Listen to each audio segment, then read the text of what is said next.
Čau! Šodien mēs Lācīšu virtuvē gatavosim gardus un sātīgas pusdienas.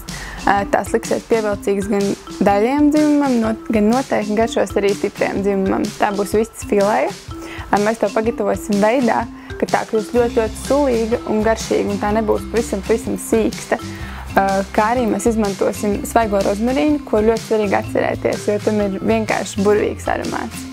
Pagatavošanai mums būs nepieciešama vistas fileja, sviests, sāls, smalcinātais ķiploks un pipari, ķiploks un sīpols, kā arī svaigais rozmarīns. Pirms sākam gatavošanu nomazgājam kārtīgi vistas fileju.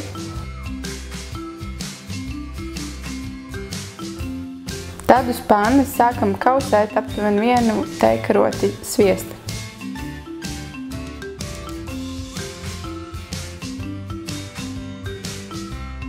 Kad sviestiņš jau nedaudz ir pakusis, tad varam ķerties klāt sīpolam un aptuveni 3 daiviņas izvietot uz pannas.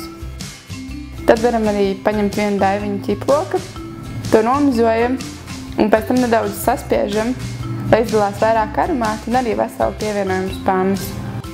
Kā arī nogriežam 1 zariņu svaigā rozmarīna un pievienojam pannai. Kad pirmais sviesta kubiciņš ir izkusis, varam pievienot vēl 1 teikarotu sviestu. Tad arī uz pannas liekam vistas fileju no vienas puses un uzberam tai sāli, piparus un smalcināto ķiploku. Un atstājam uz kādu brītiņu pacepties, taču nogriežam noteikti zemāku temperatūru. Kad vistiņa jau nedaudz pacepusies, pievienojam vēl 1 teikaroti vai 2 sviestu. Un būtiski atcerēties, ka vistu no vienas puses ir jācep aptuveni 7 minūtes. Un apgriežam to uz otru pusi.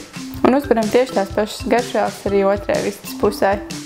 Gatavošanas procesā noteikti nevajadzētu mēģināt vistas fileju griezt uz pusēm vai to iegriezt, jo tādā veidā mēs pazaudēsim jau tā vistas filejā maz esošo šķidrumu un tā kļūs sīksta un sausa.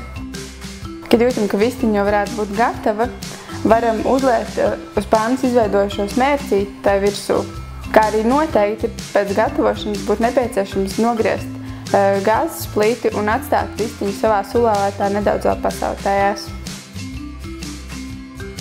Pusdienas ir gatavs, smaržo vienkārši burvīgi.